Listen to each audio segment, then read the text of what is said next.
ในครั้งนี้เราจะพูดกันถึงการปฏิบัติอานาปานสติหมวดที่หนึ่งซึ่งว่าด้วยร่างกายขอบอกกล่าวล่วงหน้าว่าทั้งหมดมีสิ่งที่จะต้องกำหนดนั้น4 หมวดละ4อย่างเรียกว่าธรรมะ16อย่างแต่ใน16อย่างนั้นมันก็เป็นลมหายใจเสีย2อย่างกำหนดลมหายใจ2อย่าง2ขั้นและที่เหลือ14ขั้นกำหนดสิ่งอื่นๆรวมกันเป็น16อย่างแบ่งเป็น4หมวดวันนี้เราก็จะพูดกันถึงหมวดแรกหมวดที่1ที่เนื่องด้วยร่างกายมีอยู่4ขั้น Today we'll be speaking about the practice of Anapanasati. In particular, we'll be speaking about the practice of the first part of Anapanasati. Anapanasati, or mindfulness of breathing, has within it 4 main groups of things which must be studied. The body is the first, which is what we'll be talking about today. Then there are the other 3 groups of the feelings, the citta or mind, and then dhamma or truth. So there are these 4 parts of the practice which we usually call the 4 tetrads, because in each of these parts of the practice there are 4 things which must be done. So there are these 4 parts, each of which have 4 subparts. So we'll mention to you now that in this practice of Anapanasati there are in all 16 steps or 16 dhamma which must be noted and studied. These 16 dhammas or things or objects or truths are broken up into 4 groups, and we talked about these 4 groups yesterday. Today we will speak about the first group, the first 4 steps or the first 4 dhamma which must be noted and studied. These are the 4 steps, the 4 dhamma or truths related specifically to the body, to the kaya.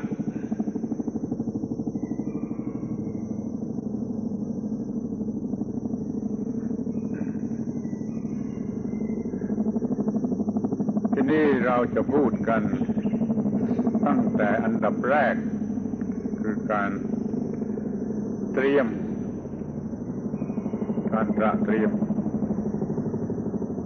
เราก็จะมีการ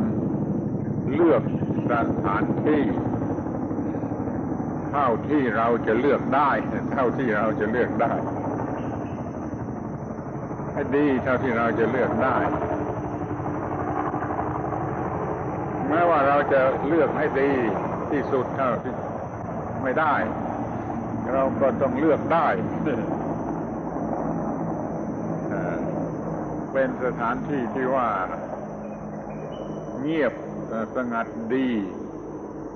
ไม่มีอะไรรบกวนอากาศดีแต่ถ้าว่ามันเลือกไม่ได้เราก็ต้องได้ตามที่เราจะได้เพราะว่าแม้ที่สุดแต่ในรถไฟเรากำลังนั่งอยู่ในรถไฟที่วิ่งไปเราก็ยังต้องทำได้บางทีเราก็กำหนดลมหายใจจน ไม่ได้ยินเสียงรถไฟวิ่งไม่ได้รับการกระเตือนของรถไฟวิ่งนั่นแปลว่าเราเลือกสถานที่เท่าที่เราจะเลือกได้เป็นข้อแรก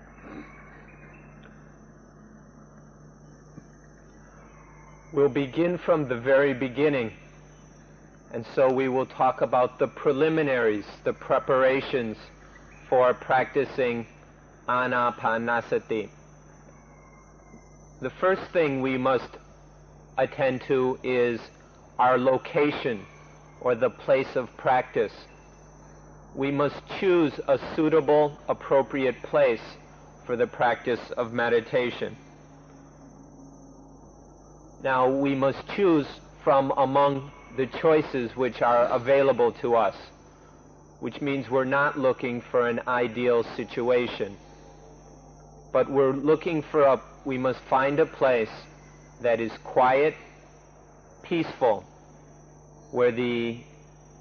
conditions, the weather, the atmosphere is appropriate for meditation. We choose a place that is reasonably good, or we choose the place that is the best possible choice among the choices available to us. But sometimes we don't have much of a choice, and so we take what we have and do the best we can with it. We choose the best possible conditions that are available, but we don't complain if those conditions aren't necessarily perfect or ideal. For example, when riding on the train coming down from Bangkok or up from Malaysia, the conditions for meditation are not ideal. There's a lot of noise, there's a lot of movement, it's either too cold or too hot, and there's many other distracting conditions. But nonetheless, on the train, we must be able to meditate. So we use the conditions available to us in the best possible way. So this is the first consideration, is to choose the most appropriate place that we can find. อยากจะพูดต่อไปอีกนิดหนึ่งที่ว่าแม้ในรถไฟเราก็ไม่ยอมแพ้เมื่อเราต้องการจะทำเราอาจจะใช้เสียงที่เกิดจากรถไฟเป็นล้อบดรางกุ๊กกุ๊กกุ๊กกุ๊กกุ๊กกุ๊กเนี่ยเป็นอารมณ์แทนลมหายใจก็ยังได้นี่เรียกว่าไม่มีการขัดข้องเกี่ยวกับสถานที่ที่จะทำในโลกนี้มีแต่ว่าเหมาะที่สุดหรือไม่เหมาะที่สุดมันไม่มีข้อแก้ตัวว่าที่จะเลือกที่เหมาะไม่ได้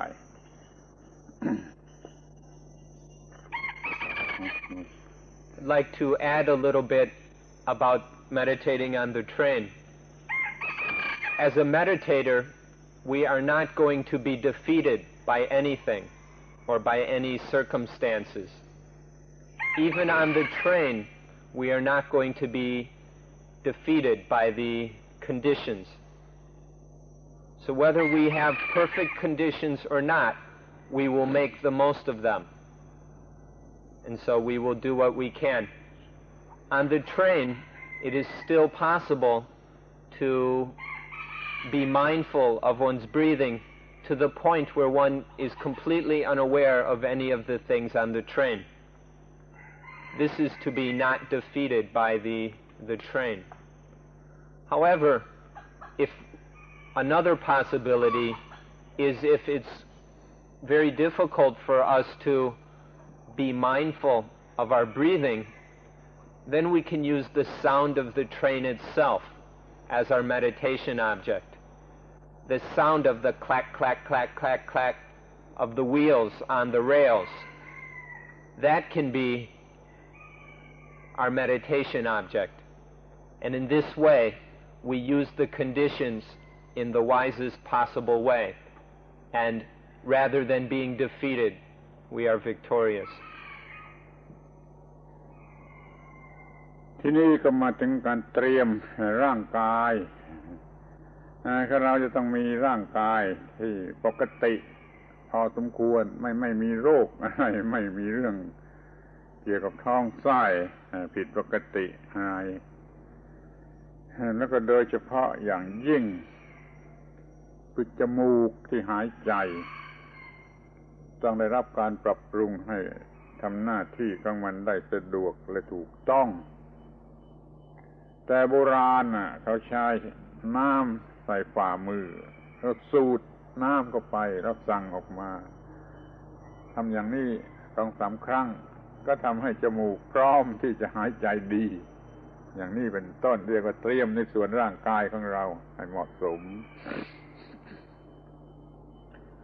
The next preliminary step is to prepare ourselves physically.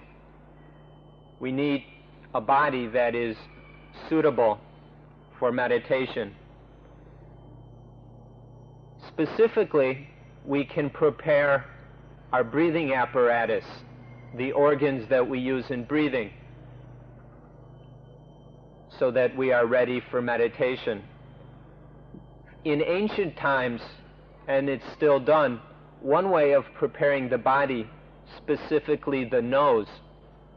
is to take some clean water in the palm of your hand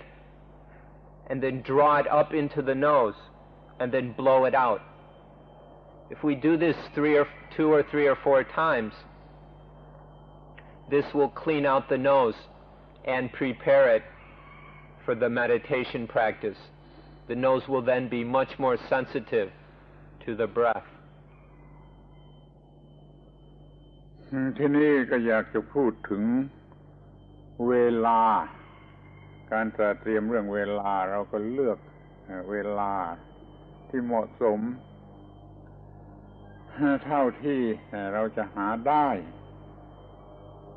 โดยเฉพาะอย่างยิ่งเมื่อตั้งใจจะปฏิบัติจริงๆเราก็เลือกเวลาที่เหมาะสมเท่าที่จะหาได้แต่ถ้ามันหาไม่ได้อย่างที่ดีที่สุดเราก็ต้องได้ตามที่ควรจะได้เพราะว่าเราสามารถปรับปรุงข้างในไม่ให้เกิดการรบกวนแล้วเวลาที่มันมีการรบกวนเราก็สามารถที่จะปรับปรุงได้โดยไม่รับเอาความรบกวนเข้ามาเรื่องเวลาก็ไม่จำเป็นผูกมัดเด็ดขาดอะไรต้องอย่างนั้นอย่างนี้จนหาไม่ได้บางคนมันทำจนหาเวลาไม่ได้อย่างนี้มันไม่ถูกขอให้เราเลือกเวลาตามที่เลือกได้และมีหลักว่าเราจะทำได้ทุกเวลา The next item to prepare is the time. We need to choose a time that is suitable and appropriate for meditation. We choose a time of the day that is a good time for us to meditate. However, we needn't develop any absolute time which we bind ourselves to. We don't have to be enslaved to certain times of the day for meditation. When possible, we choose a time of the day when there are no distractions and disturbances. However, in meditation, we're actually training the mind to be undisturbed and undistracted no matter what is going on around it. So even if there is no time, if we can't find a time that is completely free of distractions, we use the best time that we have. We use what's available. And then the mind learns to be undistracted, no matter how many distractions there are. The mind learns to be peaceful, no matter how many disturbances there are. So, find an appropriate time or appropriate times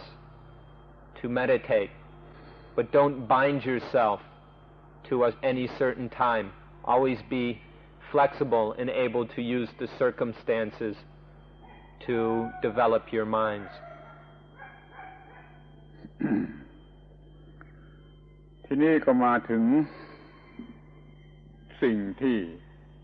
เรียกกันว่าอาจารย์แต่โดยแท้จริงหรือแม้ในระเบียบเก่าที่ทำกันอยู่เขาไม่ได้เรียกว่าอาจารย์แต่เรียกว่าเพื่อนที่ดี คือกัลยาณมิตรแต่เดี๋ยวนี้มักจะเรียกกันว่าอาจารย์มีอาจารย์ควบคุม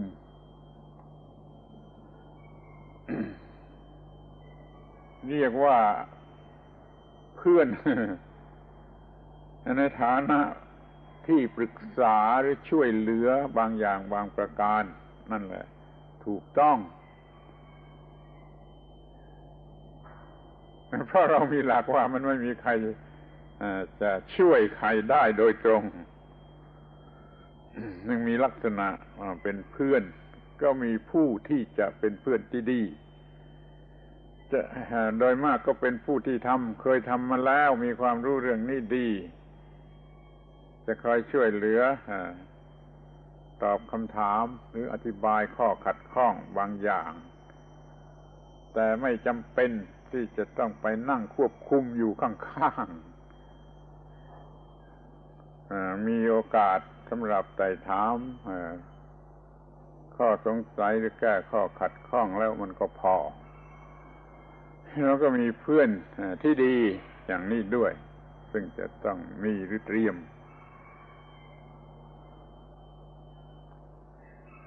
The next consideration is what is often called a teacher. In many places there is a meditation teacher. But since the Buddha's time, the most proper thing to call this is a friend or a good friend, a Kalyana in Thai or Kalyana in Pali. A good friend is someone that who has experience and knowledge about the meditation practice or whatever it is that we are striving to do. And then we can go to that good friend for advice, to help us work through certain problems. They can be of help. But the difference between a good friend and a teacher is that a good friend, or it is not possible to help one to meditate directly. One can only help someone else indirectly. And so the idea that someone must sit beside us and tell us everything to do and solve all our problems for us is not in following with this principle. But the idea of a Kalyana, a good friend, is someone who will answer questions and help us work through certain obstacles or solve certain problems as a friend. And so this is the next thing which must be prepared, to have a Kalyana available.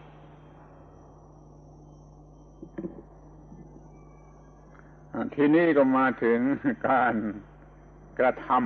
ำการลงมือกระทำสิ่งแรกที่เราจะพูดกันก็คือการนั่ง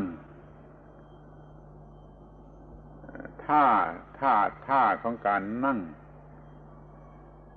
มีความสำคัญอยู่ที่ว่ามันจะต้องนั่งชนิดที่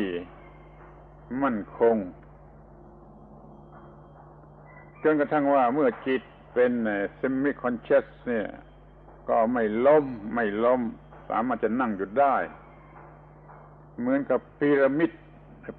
เนี่ยมันล้มไม่ได้เพราะมัน มีฐานนะมียอดตรงกลางมันล้มไม่ได้ท่านั่งเหมือนท่านั่งเหมือนกับความหมายของพีระมิดก็คือนั่งชนิดที่เอาขาเข้ามาโดยรอบ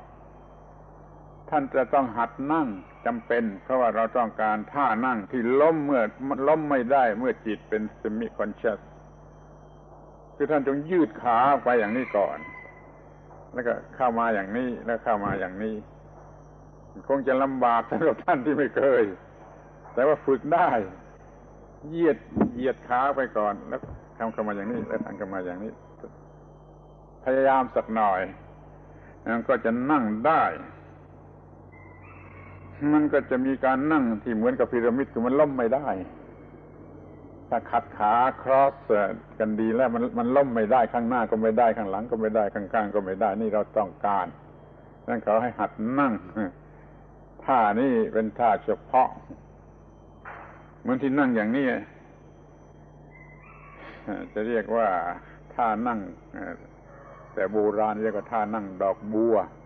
ปัทมาสนะนี่ท่านั่งเราต้องนั่งตรงเพื่อว่ากระดูกสันหลังเนี่ยจะซ้อนกันอย่างเรียบร้อยไม่โค้งอย่างนี้ตรงอย่างนี้กระดูกจะซ้อนกันเรียบร้อยนั่นคือความปกติของร่างกายเกี่ยวกับกระดูกสันหลังเนี่ยมันเนื่องไปถึงระบบประสาทดังนั้นเราจึงต้องนั่งตรงแล้วก็ล้มไม่ได้แล้วก็กระดูกสันหลังเนี่ยตรงนี่เรียกท่านั่ง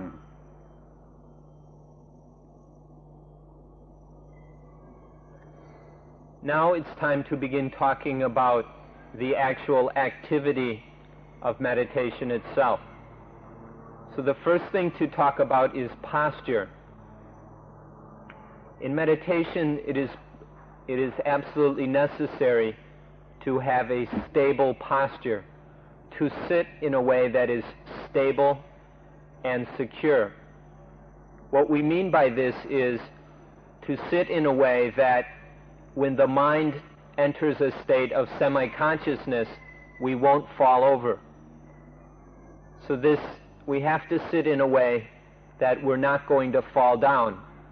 no matter what the mind is doing. So the best way of doing an example of this is to sit like a pyramid. The pyramids in Egypt or wherever, it's impossible for them to fall down because of the way they're constructed. There's a very solid base coming up to a pinnacle, and there's no way that they can fall down. So in meditation, we must learn to sit like a pyramid. The best way to do this is to sit in a cross-legged fashion. You can put your legs out in front of you like this, and then pull one up on top of the other like this. And then you will have a very stable and secure posture. For many of you who have never sat this way, who may not even be used to sitting on the floor, it will take some time to train the body to sit in this way.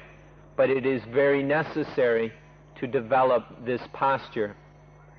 So you can patiently, gradually train yourself to sit in this way. Put your legs out in front of you, and then fold one leg on top, and then the other. This way of sitting, it has been called the lotus posture from very ancient times, from even before the Buddha. And this is an ideal way of sitting for the meditation practice because it is very stable and there is no way that the body will fall over. The second aspect of sitting that is very important is that the vertebrae or the spine must be straight. If you sit in a way where the spine is like this or has some curve, then this is not the ideal posture. For good meditation, the vertebrae must sit on top of each other very snugly so they fit properly. And this means having the spine straight. We call this ordinariness of sitting. This is the normal way of sitting, even if we don't sit this way. So, the first thing in beginning the practice of meditation is to sit properly. Learn to sit in a stable position, and so that the spine is straight, like this, rather than curved in some way. It may not be easy at first, but through practice and with patience you will be able to train yourself to sit in this way. ในครั้งแรกมันคงจะลำบากมากสำหรับท่านที่ไม่เคยนั่งแต่ต้องขอร้องให้พยายามให้นั่งในครั้งแรกอาจจะเพียงแต่ว่าเข้ามาอย่างนี้แล้วไม่อย่างนี้ไม่ต้องซ้อนหรือไม่ต้องครอสไม่ต้องซ้อนอย่างนี้ก่อนแล้วต่อมาจึงครอสข้างหนึ่งนี่เช่นอย่างทับอย่างนี้แล้วอย่างนี้แล้วต่อมาจึงครอสทั้งสองข้างนี่เอาอันนี้เข้ามาบนนี้ด้วยนี่ไม่ต้องครอสแล้วก็ครึ่งครอสครึ่งเดียวครอสข้างเดียวแล้วก็ครอสทั้งสองข้างนี่คอมแพคเหมือนกับพีระมิดมันล้มไม่ได้เมื่อจิตเป็นสมาธิหรือครึ่งสมาธิกระดูกสันหลังตรงนั้นจำเป็นมากเพราะมันมีการหายใจที่ต่างกันถ้ากระดูกสันหลังคดมันหายใจอีกอย่างหนึ่งถ้ากระดูกสันหลังตรงมันหายใจอีกอย่างหนึ่งเพราะเราต้องพยายามให้กระดูกสันหลังตรงด้วยนี่ท่านขอร้องให้พยายามลำบากหน่อย For those of you who have never tried this before, it may be difficult at first, but we must request you very strongly to learn how to sit like this, to practice this way of sitting, because it is very, very valuable and important. At first, you may not be able to sit in a full lotus. So at the beginning, just learn to sit with your legs in front of you. They don't have to be fully crossed, but just have the legs in front of you in a comfortable position. Then after a while, you can learn to put one leg on top of the other. And then you have a half lotus. And then later, you can learn to put the other leg on top. So then you have a full lotus. This is very compact and stable, and it allows you to sit like a pyramid, and then there is no way that you can fall over. So first just put your legs in front of you, and then slowly experiment with get the legs just in front in a comfortable way. Then learn to put one foot on top of the other leg, the other knee or thigh, and then eventually get the second foot on top so that it is a full lotus. When you learn how to do this, you will find it of great use in your meditation and adds much stability. The spine is also very important. When the spine is curved, the breathing will be different from when the spine is straight. There's a difference. So to do this practice properly, we must learn to sit with the spine straight. This is the ideal way of sitting. So don't try and force yourselves to sit this way immediately, but with patience and effort, you will eventually adjust to this excellent way of sitting. ที่นี่ก็มาถึงเรื่องมือเราจะทำมืออย่างไรตามสบายเราทำมืออย่างนี้ลงไปอย่างนี้ไว้บนเข่าตามสบายก็ได้ เพราะว่าถ้ามือมาซ่อนกันมักจะเกิดความร้อนที่มือจะรำคาญที่เราวางอย่างนี้มันไม่เกิดความร้อนเราจะซ่อนกันอย่างนี้ก็ได้แต่ว่าบางพวกเขาแนะว่าทำมืออย่างนี้นี่มืออย่างนี้จะมีสมาธิที่มือที่ดันกันอย่างนี้ช่วยขึ้นอีกหน่อยหนึ่งก็ดีเหมือนกันที่ในเมืองจีนก็ใช้อย่างนี้มากนี่คืออย่างนี้แล้วก็วางนี้หรืออย่างนี้เฉยๆแล้วก็อย่างนี้เลือกตามที่เห็นสมควรแต่คิดว่าถ้ามาซ่อนกันอย่างนี้มันจะมีความร้อนเกิดขึ้นที่มือแล้วก็รำคาญไม่ไว้ที่นี่ถ้าทำได้ก็ทำอย่างนี้ถ้ามีสมาธิอีกอย่างอีกส่วนเพิ่มขึ้นก็เอามือจดกันแน่นๆอย่างนี้แล้วก็วางอย่างนี้ก็ดีเหมือนกัน เลือกได้ใน3 วิธี The next thing to talk about is the hands. The most comfortable, the easiest thing to do with the hands is just to let them fall on the knees. This is easy and comfortable. So you can just put your hands on your knees. Or another thing is we can fold our hands one on top of the other in our lap. Put one hand in the lap and then the other one on top of it. This is another position of the hands.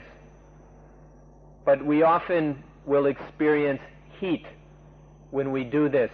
So for some people this will be uncomfortable because the hands will become hot if we just put them like this in the lap. There are also some places that teach to put the hands like this so that the thumbs are touching, and so to very firmly put the hands together and then put them in the lap, and that this will aid concentration if we have a very firm position for the hands. But this may also become hot and uncomfortable. So there are these 3 ways of placing the hands. 1, comfortably on the knees. 2, relaxed in a folded, relaxed way in the lap, or in this more concentrated way in the lap. ทีนี้ก็มาถึงเรื่องตาเลือกดูว่าจะลืมตาหรือจะหลับตาพอลงมือกระทำมันจะลืมตาหรือจะหลับตา บางคนคิดว่าจะต้องหลับตาถ้าลืมตาเขาทำไม่ได้แต่ถ้าท่านเป็นผู้ที่เอาจริงมีจิตใจเข้มแข็งพอท่านสามารถจะลืมตาตั้งต้นด้วยการลืมตาตั้งใจจะมองที่จมูกตั้งใจจะมองแล้วก็ลืมตาแล้วตั้งใจจะมองมันก็ทำได้ไม่ใช่ทำไม่ได้แล้วก็มันจะช่วยความเป็นสมาธิมากขึ้นถ้าหลับตาแต่ทีแรกนะมันชวนให้ง่วงนอนมันลืมตาแล้วตาก็จะไม่ร้อนตาจะเย็นกว่าที่จะหลับตาถ้าหลับตาตามันร้อนที่ลืมตาเย็นและช่วยความเป็นสมาธิในการมองที่นี่แล้วก็ทำสมาธิเรื่อยไปถ้ามันเป็นสมาธิครึ่งหนึ่งแล้วมันก็หลับของมันเองมันจะหลับของมันเองไม่ต้องกลัวที่ว่าเป็นเทคนิค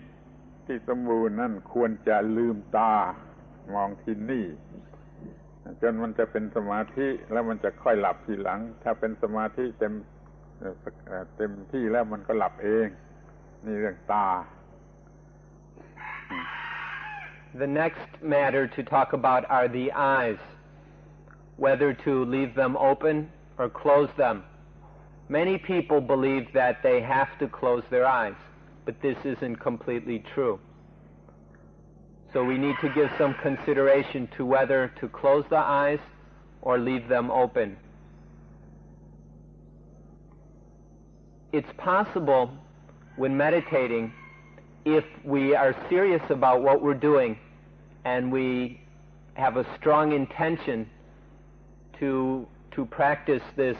meditation technique properly, then it is not difficult to meditate with the eyes open.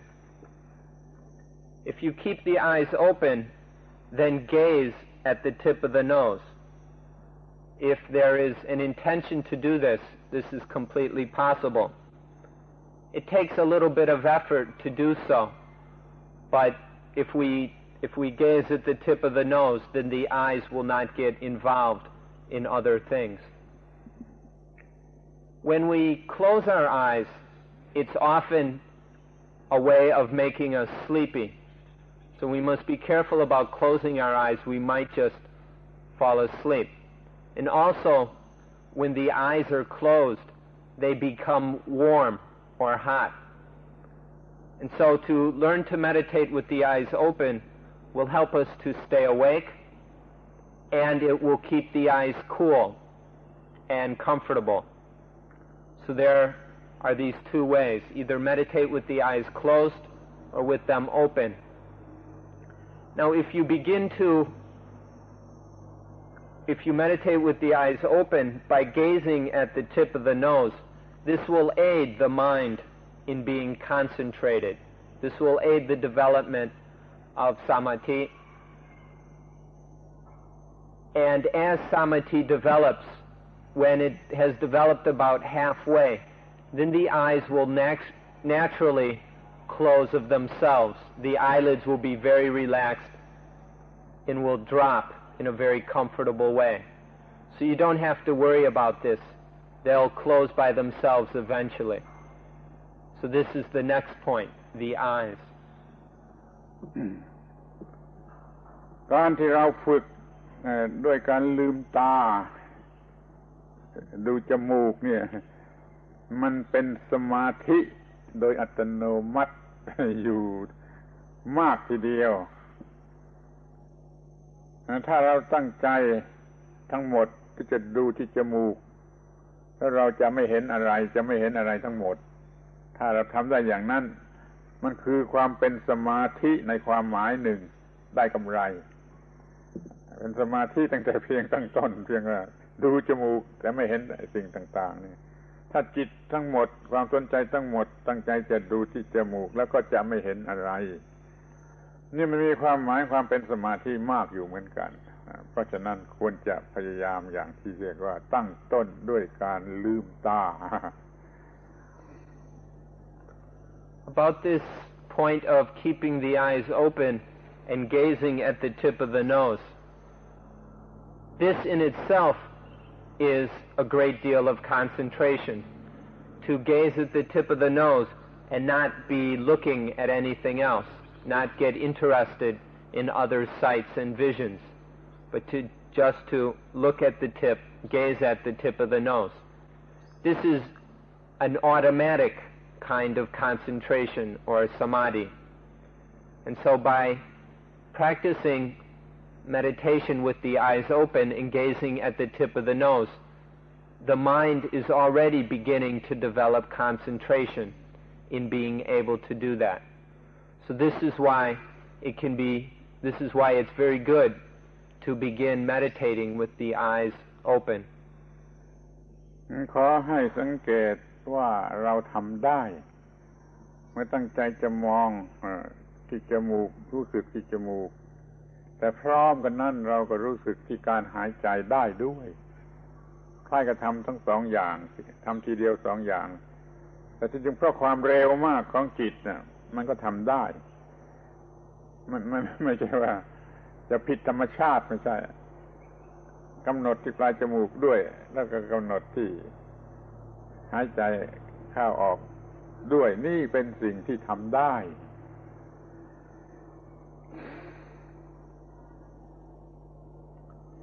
You need to look and observe for yourself that this is something that is absolutely possible.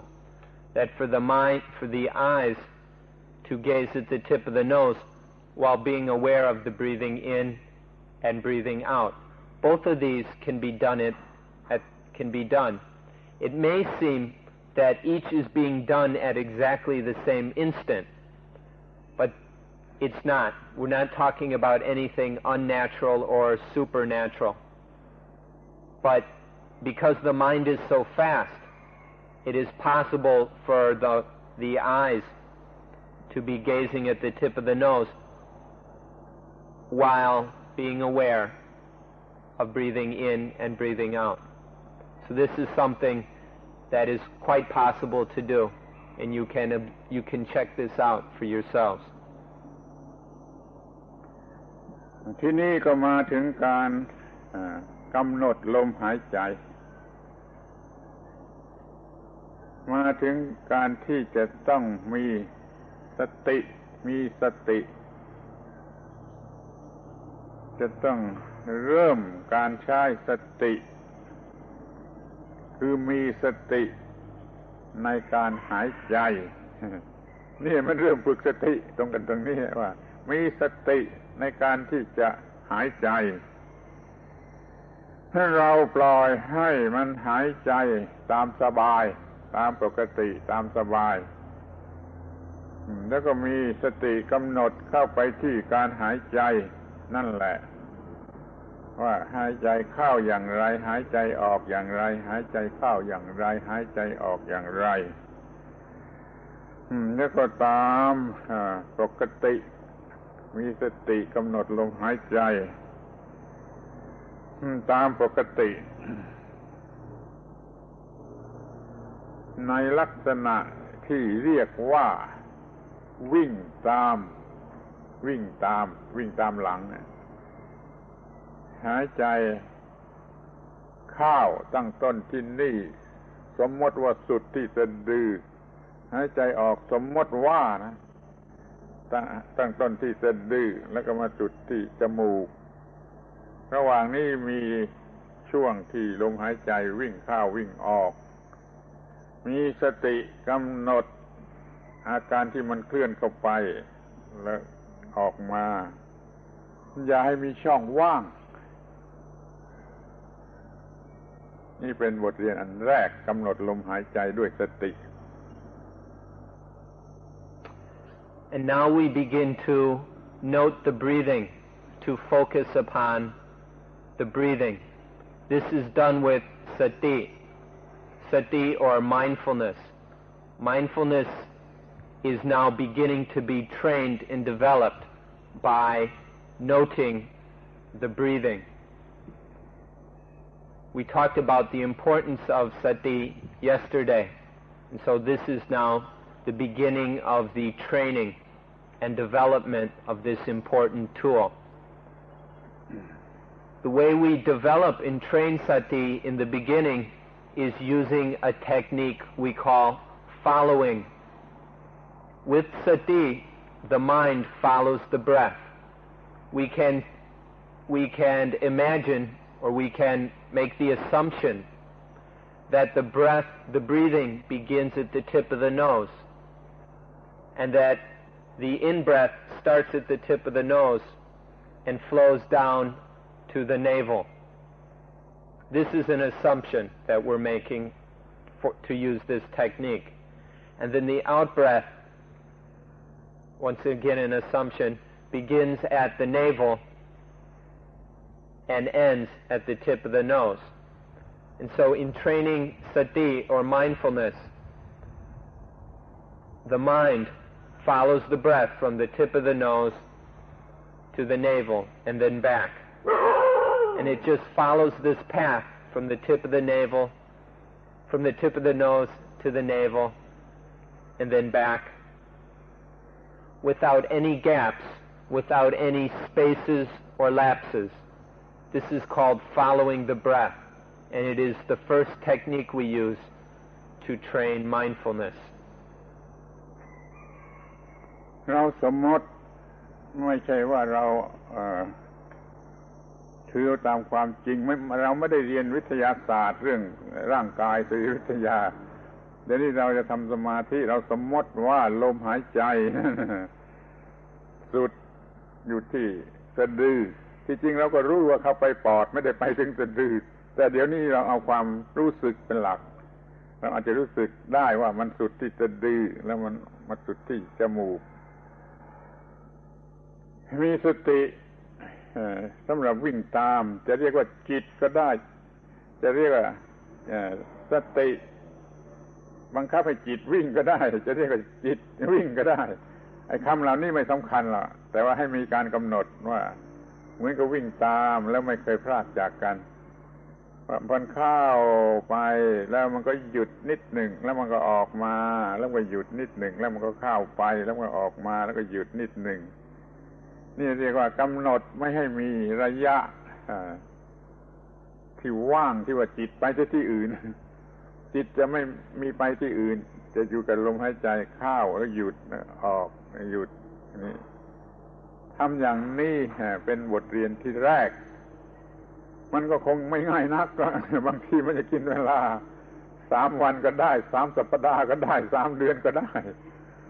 มันเป็นสิ่งที่จะต้องทำให้ได้ในขั้นแรกในข้อแรก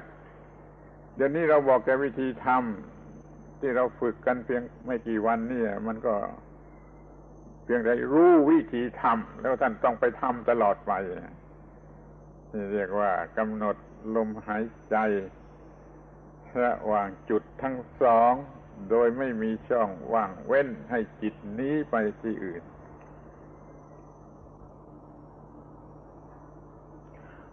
We're not biologists or anatomists. That's why we say that we just make this assumption that the breath begins at the tip of the nose and comes to the navel, and then the out-breath begins at the navel and ends at the tip of the nose. This is just an assumption we make based on the feeling, the sensitivity we have of the movement associated with the breath. Actually, we all know that the breath the actual air only comes into the lungs. But when we breathe, we feel a movement all the way down to the navel. And so at this first step, we use that feeling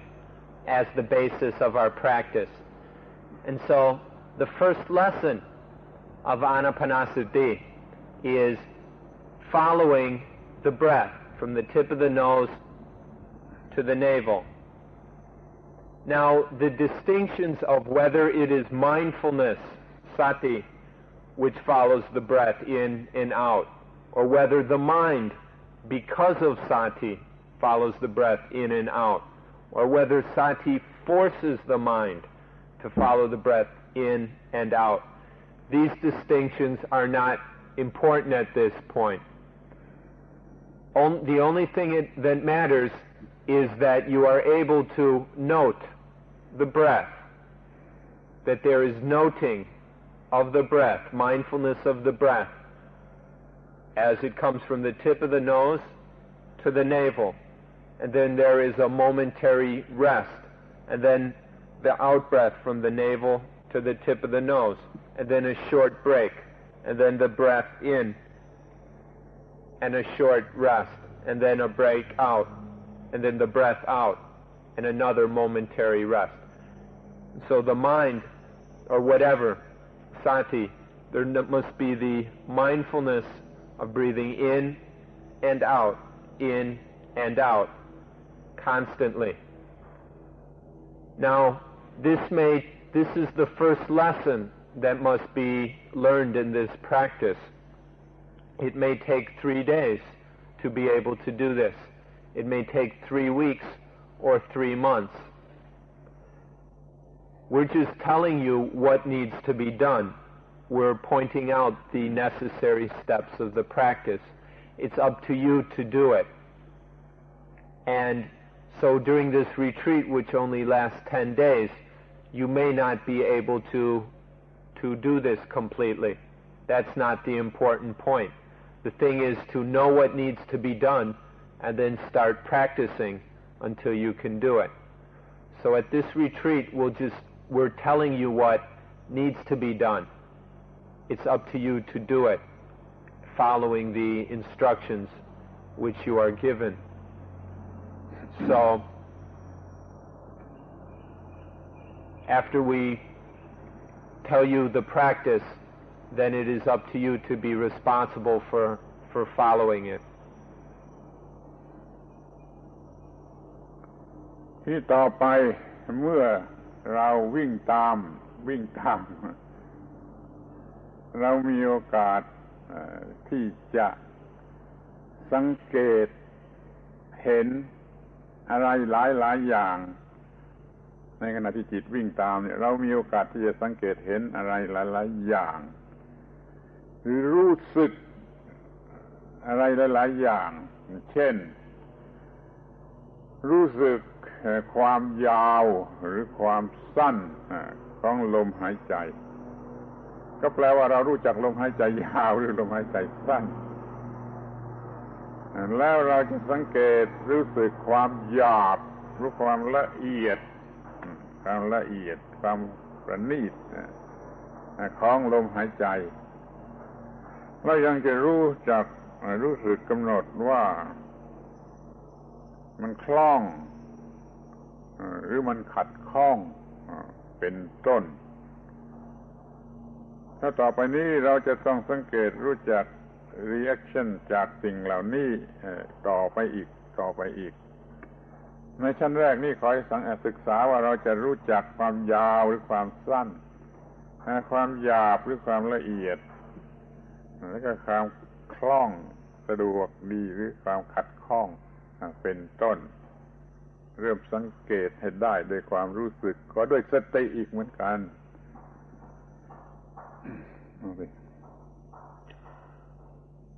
So what must be done is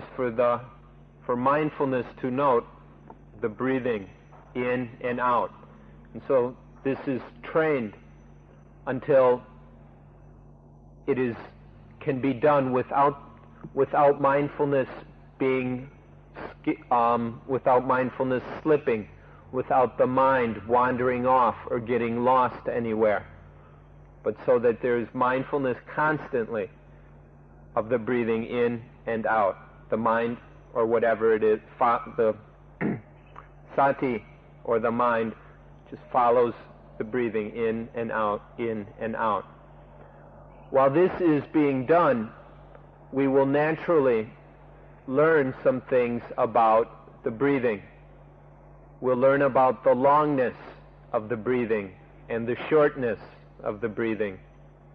We'll also learn about the coarseness and the fineness or subtleness of the breathing, and also about either the ease and comfort, the smoothness of the breathing, or when the breath is uncomfortable and not very smooth, or the breath is uneasy.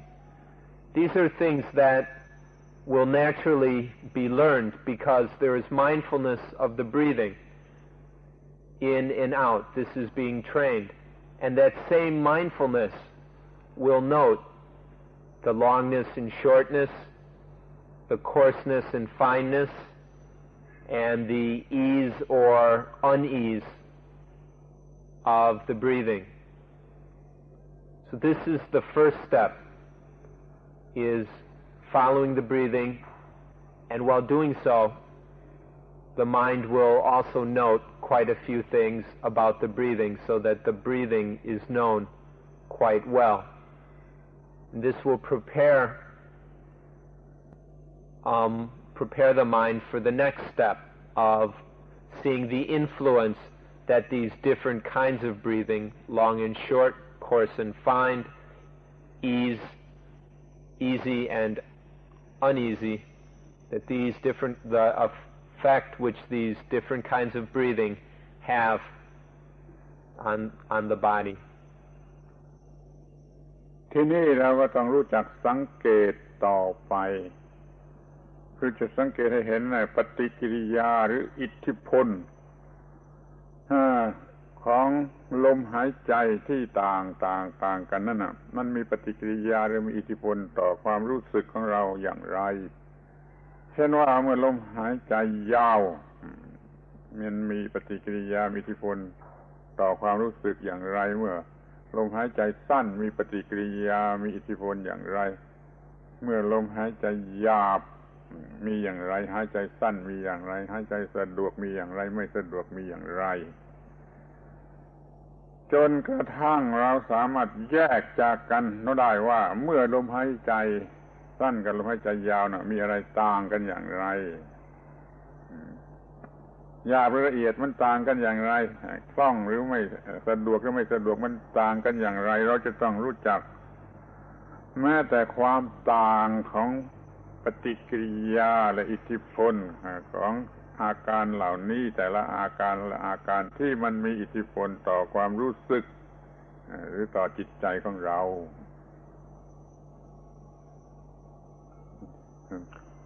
Next, we need to observe further the reactions caused by the different kinds of breathing or the influence that these different kinds of breathing have. So we need to observe, for instance, what influence does the long breathing have on sensations in the body? And then what is the influence that the short breathing has on bodily sensations? And observe the difference between the sensations caused by long breathing and those that are caused by short breathing. Then we must observe the same things about coarse breathing and fine breathing. What is the influence of the rough and violent breathing? And what are the effects or reactions of the fine or subtle, gentle breathing? And then the same must be observed about the breathing when it is comfortable and when it is uncomfortable. What are the various influences between these different kinds of breathing? The different types of breathing have different influences. And so we need to see the differences between the influence and effect of long and short breathing, coarse and fine breathing, and comfortable and uncomfortable breathing. What influence this has on the various sensations in the body of which the mind is aware.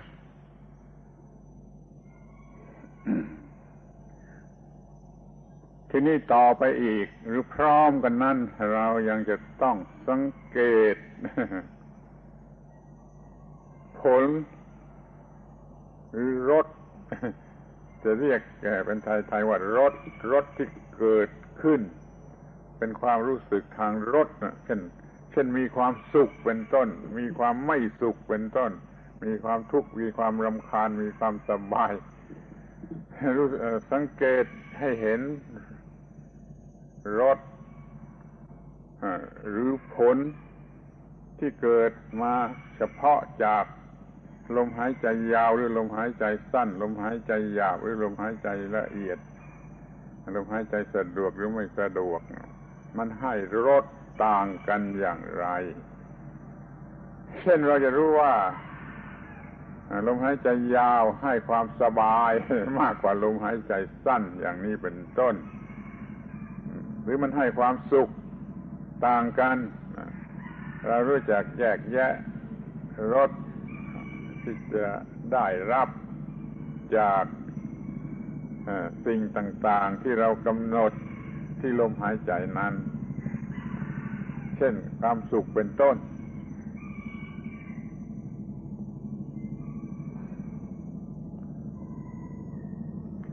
What needs to be seen, or what may be just an extension of what we were talking about a second ago, is we need to observe the flavor or the taste of the different kinds of breathing. The each kind of breathing, long and short, coarse and fine, comfortable or uncomfortable, will give rise to, will have a different kind of flavor as felt within the body. For example, the flavor of the long breathing is different than the flavor of the short breathing.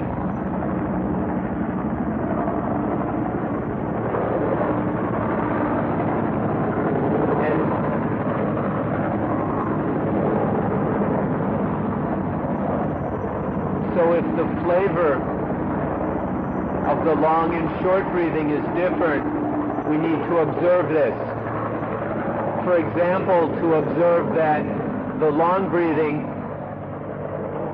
leads to a greater sense of peace and well-being. Or also to say that from the long breathing there is more happiness. The long breathing gives a happy taste, than a happier taste than the short breathing. So these different kinds of taste or flavors that come with the different kinds of breathing need to be observed and noted. ในที่สุด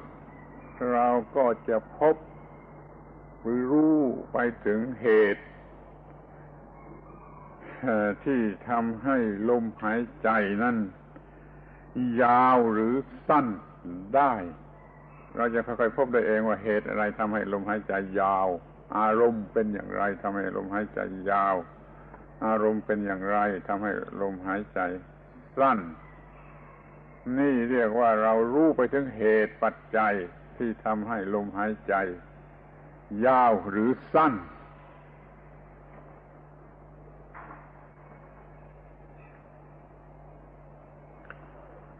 Finally,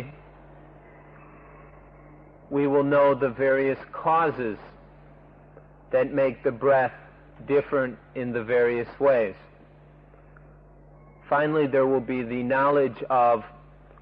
what makes the breathing long and what makes the breathing short. There will be knowledge of the cause of the fine breathing and the coarse breathing, and the causes of the comfortable and uncomfortable breathing. With this knowledge of what causes, or the different causes of each of the different types of breathing, then there will be the ability to influence or to get mastery over the breathing. เป็นว่าเราสามารถที่จะบังคับลมหายใจในขั้นต้นได้คือให้ยาวหรือให้สั้นได้ถ้าเราต้องการจะฝึกในส่วนนี้คือว่าบังคับให้ยาวให้สั้นด้วยการบังคับแล้วเราก็มีวิธี เรียกว่าการนับ เช่นการหายใจออกครั้งหนึ่งเรานับได้1 ถึง 5ที่ถ้าเราขยายการนับออกไป1 ถึง 10ลมหายใจก็ต้องยาวกว่าธรรมดากว่า5กว่านับเพียง5ถ้าเราอยากจะให้มันสั้นเรานับเพียง3แล้วเราหายใจเปลี่ยนลมหายใจเสียลมหายใจมันก็สั้นโดยอาศัยบังคับโดยการนับเราสามารถยืดหรือหดความสั้นยาวของลมหายใจได้เป็นการฝึกเฉพาะพิเศษเพื่อจะบังคับลมหายใจในส่วนสั้นหรือยาวลองดูได้เมื่อไรก็ได้ And with this knowledge, then we are able to control the breathing in different ways. For example, and to do so, we have a technique which we can call counting. While breathing, we count. For example, breathing in, we count from 1 to 5. Breathing in, count 1, 2, 3, 4, 5. and then breathing out 6, 7, 8, 9, 10. And in this way, we can use this to control the breathing. We could count on an in-breath, could count from 1 to 10 if we wished. But to do so, the breath would have to be quite long, longer than average. So using, and then breathing, if we want to breathe shortly, we can just count 1, 2, 3, 1, 2, 3, 1, 2, 3, 1, 2, 3. So using the counting, the length of the breath can be controlled. It can be made quite long, or it can be kept at an intermediate length by counting to 5, or it can be made short by counting only to 3. So this is a way of controlling the breath. This isn't done all the time or normally. It's just a little experiment or a bit of a small technique that we can use from time to time in order to control the breathing. But it isn't something we need to do all of the time. เดี๋ยวนี้เรารู้เรื่องต่างๆมากพอสมควรแล้วเกี่ยวกับการหายใจเกี่ยวกับการหายใจสั้นยาวหยาบละเอียดสะดวกไม่สะดวกรู้ถึง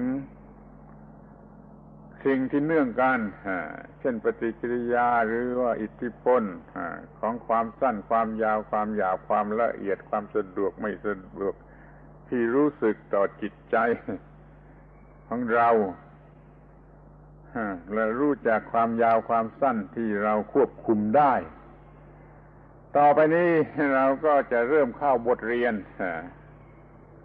ในคอร์สของมันคือจะเริ่มด้วยการหายใจยาว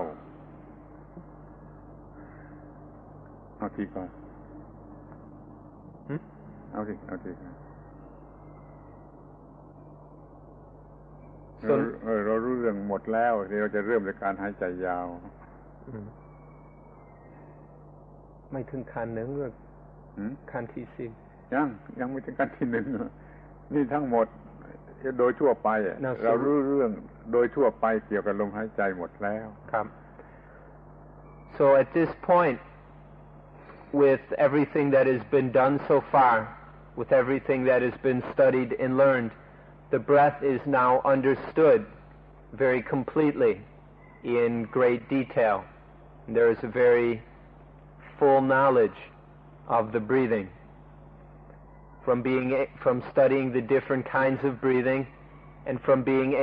learning how to control the breathing and make it either short or long, we now understand the breath quite well. And so we can begin to make the breathing very long. ทีนี้ก็เรามาถึง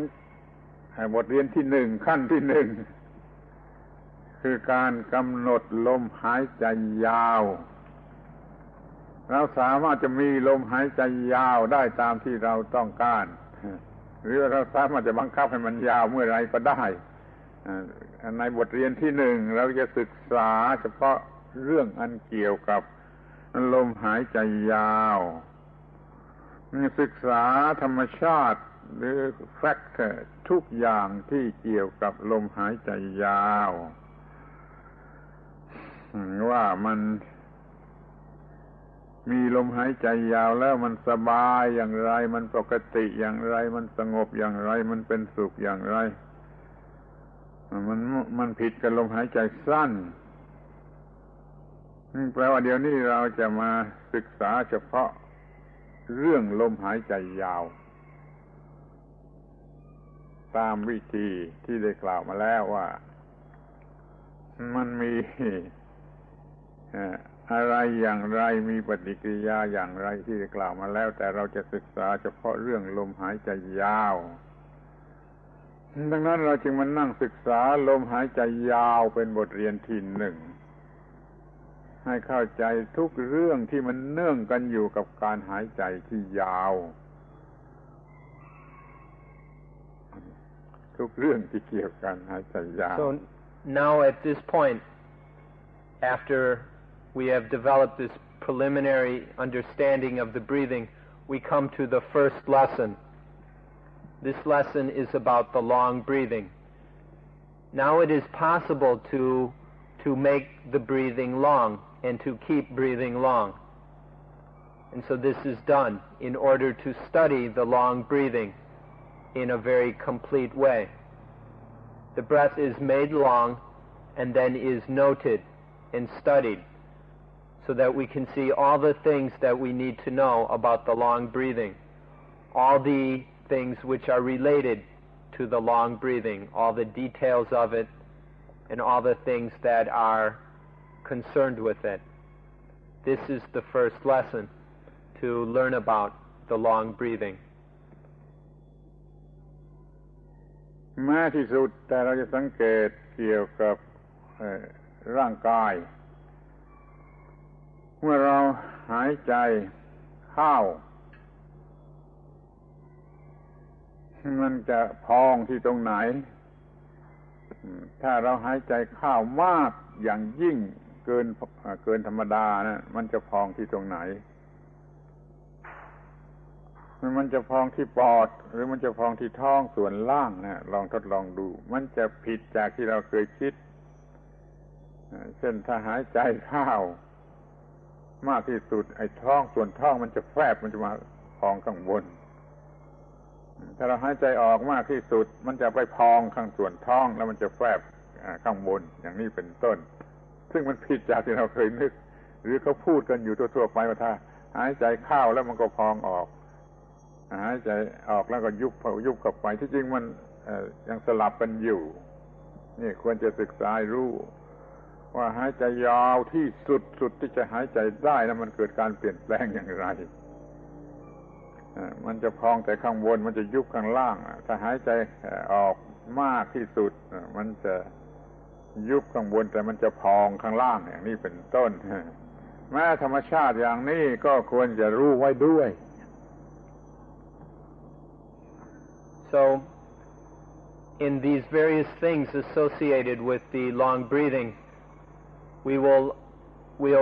come to understand how the body works in relation to the long breathing. That when there is a long in-breath, how is the body moving? In what places is there expansion, and in what places does the body contract? And when the breath is very long and deep, when there is a very deep, long breath, does the chest expand or contract?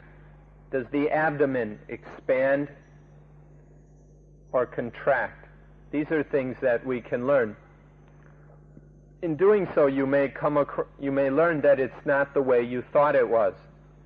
Most people tend to think that the breathing is simply when we breathe in, the chest expands. When we breathe out, the chest contracts. That's all that most people are aware of. But in studying the breath more fully, especially studying very long, deep breaths,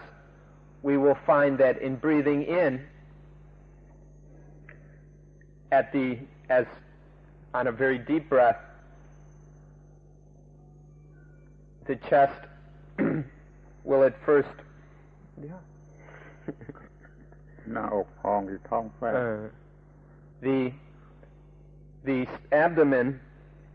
will come in or contract and the chest will expand, and then on breathing out the abdomen will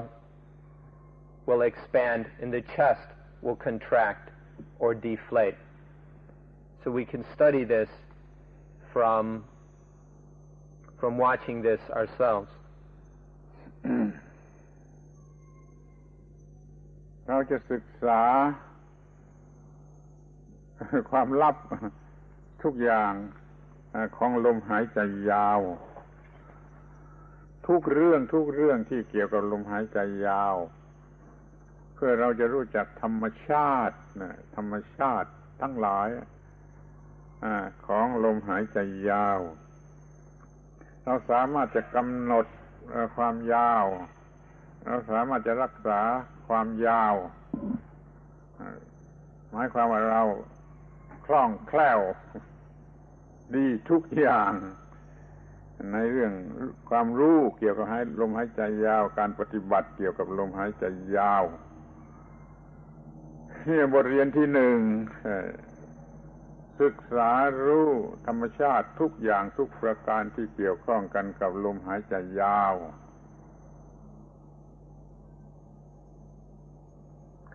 So in the first lesson of the practice, we learn everything that we can about the nature of the long breathing. This is the first lesson, the nature of the long breathing. And so learning what the long breathing is like, what causes it, what influence it has on the body. This is the first lesson of this practice. และที่สำคัญอย่างยิ่ง ที่เราจะต้องรู้ก็คือว่าลมหายใจนั่นสัมพันธ์กันอยู่กับร่างกายตัวร่างกายลมหายใจยาวมีผลแก่ร่างกายอย่างไรมีความสุขอย่างไรเราจะรู้ความลับที่ว่ามีอยู่สองกายคือกายลมหายใจกับกายเนื้อเราควรจะสังเกตรู้ได้ตั้งแต่ตั้งต้นนี่แต่มีบทเรียนที่เราจะต้องไปรู้เฉพาะอย่างยิ่งในบทที่3แต่ในบทนี้เราก็จะต้องเริ่มรู้จักแล้วว่าลมหายใจนี้มันเนื่องกันอยู่กับร่างกายอย่างไรถ้าคอยสังเกตเมื่อหายใจยาวหรือเมื่อหายใจอย่างไรก็ตามมันมีผลแก่ร่างกายอย่างไรเราจะได้เกิดความรู้แน่นอนขึ้นมาว่าลมหายใจมันเนื่องกับร่างกาย Of the various things to learn about the long breathing, the most important thing that is learned is of the interrelationship between the breathing and the body, that the breathing and the body are not separable. So there is a very close and strong interrelationship between them. This is learned by seeing the different kinds of influence which the long breathing has upon the body. In studying the long breathing and studying this influence, we will see that the ways in which the body and the breathing are interrelated and interconnected. นี่เป็นว่าเราทำบทเรียนที่หนึ่งเกี่ยวกับเรื่องลมหายใจยาวเสร็จแล้วเราก็เริ่มเลื่อนไปบทเรียนที่2เกี่ยวกับลมหายใจสั้น ข้อนี้ เกือบจะไม่ต้องอธิบายอะไรเพราะว่าทำอย่างเดียวกับที่กระทำแก่ลมหายใจยาวแต่เดี๋ยวนี้เราทำกับลมหายใจสั้นเรารู้ทุกเรื่องเกี่ยวกับลมหายใจยาวอย่างไรเรามารู้เรื่องทุกเรื่องเกี่ยวกับลมหายใจสั้นอย่างเดียวกัน The second lesson regards the short breathing, and we don't have to say much about this because it's done in exactly the same way as with the long breathing. The only difference is that in step 2, or this second lesson, we use the short breathing to study and see the influence that it has on the body. So we do this in exactly the same way that we did it in the first lesson with the long breathing. เช่นว่าเราจะสังเกตเห็นรู้สึกทีเดียวว่าลมหายใจยาวนั้นให้ความสบายลมหายใจสั้นนั่นมันให้ความไม่ปกติคือไม่สบายเราจะสามารถบังคับความสบาย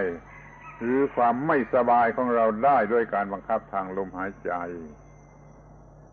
เราจึงจะต้องรู้ความแตกต่างที่ตรงกันข้ามระหว่างลมหายใจยาวกับลมหายใจสั้นให้ชัดเจนที่สุด แล้วเดี๋ยวนี้เราก็มาสนใจเฉพาะเรื่องที่เกี่ยวกับลมหายใจสั้นเป็นบทเรียนที่2ศึกษาทุกอย่างทุกประการทุกแง่ทุกมุมที่เกี่ยวกับลมหายใจสั้นจนรู้จักมันดีเหมือนกับที่เรารู้จักลมหายใจยาวเพียงแต่มันตรงกันข้าม So in this second lesson, we come to know everything there is to know about the short breathing, just like we learned about the long breathing. And then when we have this full understanding of the short breathing, we'll know what influence it has on the body. And then we also know the difference between the long breathing and the short breathing. We know what the ways that these two kinds of breathing are different, and we know the different influence they have upon the body. For instance, we know that when the breath is long, when the breathing is long, the body will be peaceful and at ease. And we also know that when the breathing is short, the body will not be peaceful. It will be a bit agitated and uneasy, uncomfortable. And so from this knowledge, now we know how to make the body uncomfortable or comfortable at will. If we want to be comfortable, we make the breathing long. And if we'd like for the body to be uncomfortable, then the breathing can be shortened. And so through this knowledge, we develop the ability to control the body indirectly by using the breathing. So in the second lesson, we focus particularly upon the short breathing. And in doing so, then we have this knowledge which complements the knowledge of the long breathing, which was the first lesson. And the differences between the two become very clear. So the second lesson involves the short breathing. โดยเฉพาะอย่างยิ่ง ที่เราจะสังเกตเห็นว่า ถ้าเราหายใจยาวลมหายใจมันก็ละเอียดลมหายใจมันก็ละเอียดถ้าเราหายใจยาวลมหายก็เป็นลมหายใจที่ละเอียดถ้าเราหายใจสั้นๆมันก็เป็นลมหายใจที่หยาบเดี๋ยวนี้เราก็รู้จักหรือสามารถจะทำให้ลมหายใจละเอียดหรือลมหายใจหยาบเราจะเอาไปใช้ประโยชน์ต่อไปว่าถ้าเรามีลมหายใจละเอียดแล้วร่างกายของเราก็จะระงับลงจะเย็นลงงั้นเมื่อเราต้องการให้ร่างกายเย็นลงเราก็สร้างลมหายใจที่ละเอียดเราต้องการลมหายใจละเอียดก็คือเราหายใจให้มันยาวอย่างนี้เป็นต้นที่จะต้องศึกษาให้รู้ One of the knowledges that will develop that is quite important is that when the breathing is long, it is also gentle and fine, or gentle and peaceful. And when the breathing is short, it will be coarse as well. And so this is seen. And then we'll see that when the breathing is subtle and delicate, that the body relaxes and becomes very calm. And that when the breathing is coarse, then the body becomes agitated and no longer peaceful. And from this knowledge then, we learn that in order to calm the body, to relax the body, to quiet down the body, the breath must be made peaceful and gentle, which can be done with long breathing. And if we want to make the body agitated and uncomfortable, this can be done with coarse breathing, which is caused by breathing short. So in this way, these various kinds of knowledge are developed. หรือว่าอีกตัวอย่างหนึ่ง เช่นเมื่อเราโกรธลมหายใจก็สั้นลมหายใจก็สั้นถ้าว่าเราสามารถทำให้ลมหายใจยาวความโกรธก็จะอยู่ไม่ได้เมื่อเราโกรธลมหายใจมันสั้น มันหยาบร่างกายมันก็หยาบคือโกรธที่เราจะแก้ไขขับไล่มันด้วยการหายใจยาวหายใจยาวหายใจยาวความโกรธก็จะออกไปร่างกายก็จะระงับลงนี่มันมีผลหรือมีปฏิกิริยาต่างกันมากอย่างนี้นี่ก็เป็นสิ่งที่เราจะต้องศึกษาให้เข้าใจในการเกี่ยวกันและแตกต่างตรงกันข้ามระหว่างยาวกับสั้น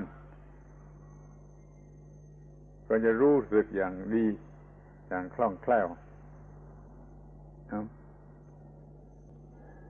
So another example we can give you is that when there is anger, then the breathing will be short. When the breathing is short, the body is also disturbed. In order to calm that anger through breathing long, then the body will be much more relaxed and that anger will go away. So the anger can be calmed or can be let go of or gotten rid of by breathing long. So this is an example of how the reactions in interrelationships between the breathing and the body and also the mind work. And so by understanding these interrelationships, this system of cause and effect, which is illustrated by this example of anger, how anger will lead to short breathing and how breathing long can get rid of the anger. This illustrates these interrelationships between breathing and body and mind. And this gives us a key to controlling all of them. สรุปความว่าเราสามารถจะควบคุมหรือบังคับหรือจัดเตรียม emotion ทั้งหลายได้โดยทางลมหายใจเราจะควบคุม emotion ให้ดีให้ถูกต้องให้มีผลดีได้โดยทางลมหายใจถ้าเราสามารถฝึกลมหายใจได้ตามที่เราต้องการเราควบคุม emotion ทั้งหลายได้ก็คือควบคุมความสุขความทุกข์ของชีวิตได้ก็ให้ศึกษาจนรู้สึกอย่างนี้จนเห็นแจ้งอย่างนี้จึงจะเรียกว่าสมบูรณ์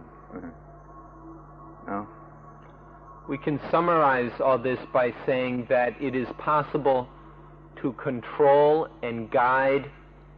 and limit the emotions by using the breathing.